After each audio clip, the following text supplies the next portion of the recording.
yesterday's tea. Of course, we're talking about the Tea Party held at Nkandla today, where former President Jacob Zuma was visited by EFF leader Julius Malema, following Zuma's suggestion that he will defy a constitutional court ruling that he should appear at this commission of inquiry into state capture. Now, in other news, the Special Investigating Unit is starting to lift the lid on the extent of dodgy PPE tendering. It says that government spent over 30 billion rand in just 7 months on PPE for COVID-19. 13 of that is now under investigation for corruption. So that's 13 billion, 127 million rand has been recovered. To discuss all, we're joined by TK Pooe, who is a senior lecturer at the Wits School of Governance. Mr. Pooe, thank you for being with us. Let's start with the utterances of the current president. This is a president who has sworn to uphold the Constitution. He's talking about a former president who has basically said he will defy a constitutional court ruling. What do you make of President Cyril Ramaphosa saying, let's give Jacob Zuma time and space?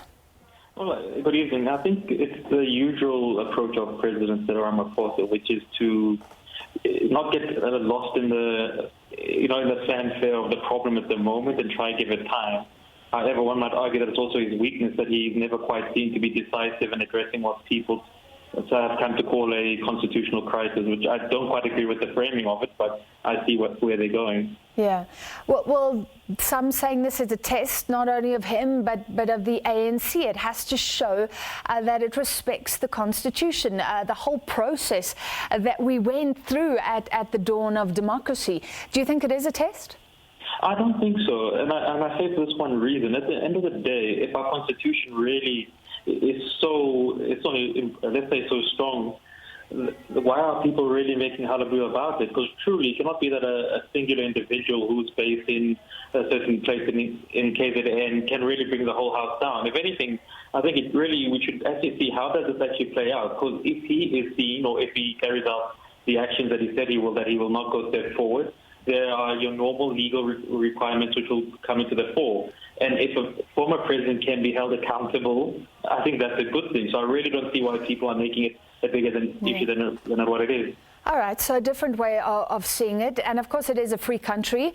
But what do you think about the tea today between Julius Malema and Jacob Zuma, and also the way it's being scrutinized and maybe even covered by the media?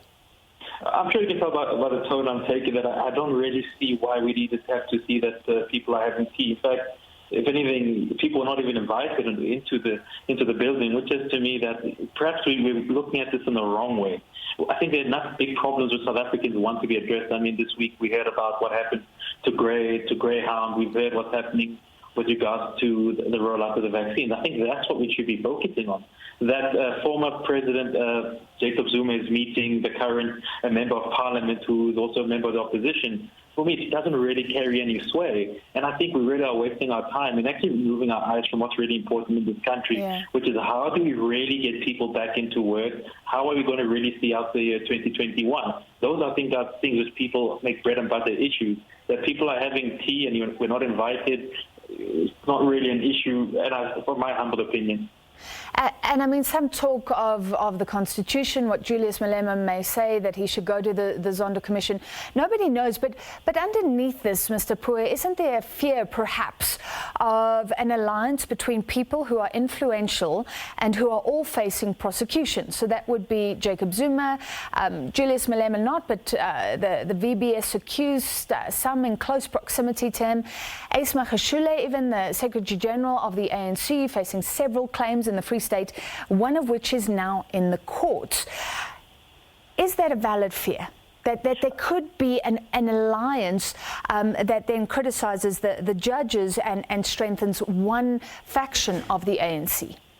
I understand the fear, but then I kind of think it's a bit of an irrational fear, because if we play it out to its logical conclusion, if they meet and they form an alliance, and one cannot really call it an alliance because, yes, while the EFF has an actual party, President Jacob Zuma is no longer president of the ANC. He might have supporters within the party, but there's no way of testing it towards making an alliance with the EFF.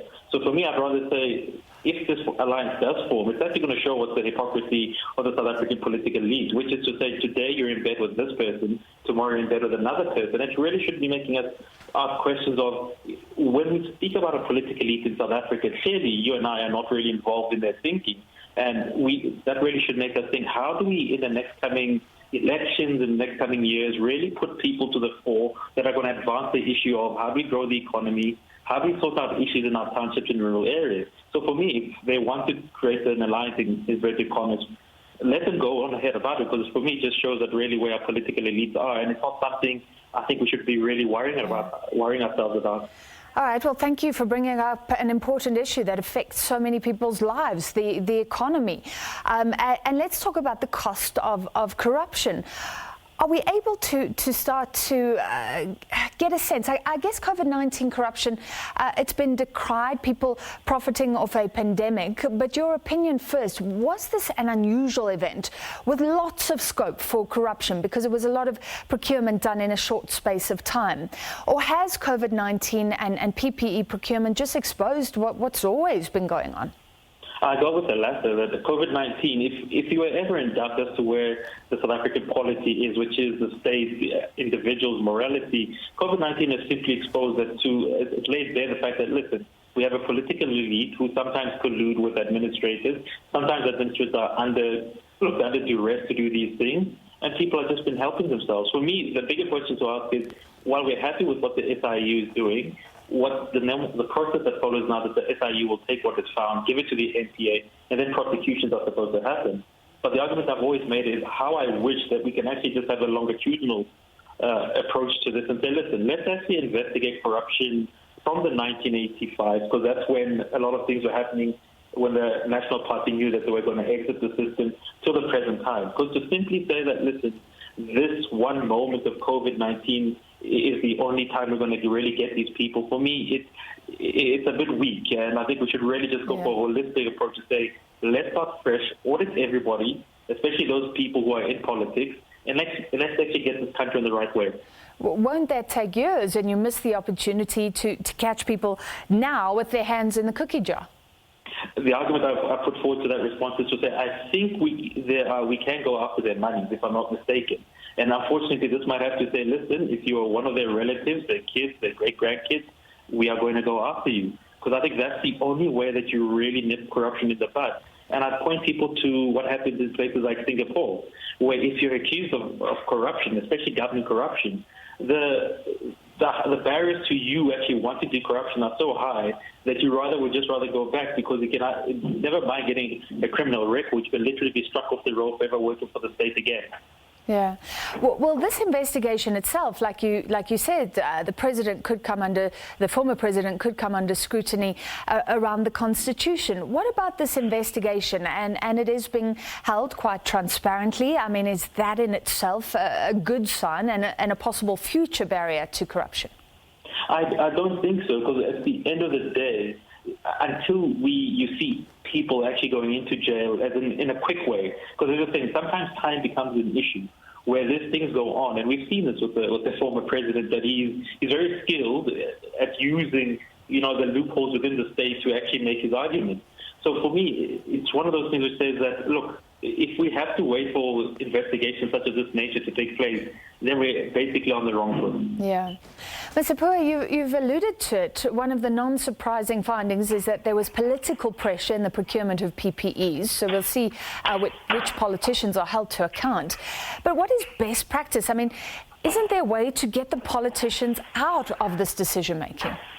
Well, there is. It's just that we never really practice it. And by that I mean, and I'll always just use this example, that it's called we always say this separation of power between the civil service and politicians. But we never really practice it, because there's always that grey area. If you look at issues such as the PMFMA and even the Municipal Financial Act, they actually show you where this is supposed to happen. Well, I think the great weakness has been we've not empowered the civil service enough, such that, if you are an administrator who's under duress from politicians, you can actually go to a certain body and say, listen, my minister, my mayor, or my MEC is actually putting me into this situation. How do we address it now? Not rather wait for after the fact. And I think that's what's really missing. And until we really get such a body which is able to say, listen, this person right now is complaining. How do we address it without this person being suspended, as tends to be, or this person being fired and redeployed elsewhere? Because for me, it would seem as though the burden of you doing good always falls on the poor administrator, and the politician just simply gets to go somewhere else. And I think that's what we need to nip in the bud. Yeah, but like you say, they have to be protected. I mean, we've heard from whistleblowers who say their life is ruined. Unfortunately, we have to leave it there, but thank you for a great discussion. That was TK Pooe, a senior lecturer at the Wits School of Governance.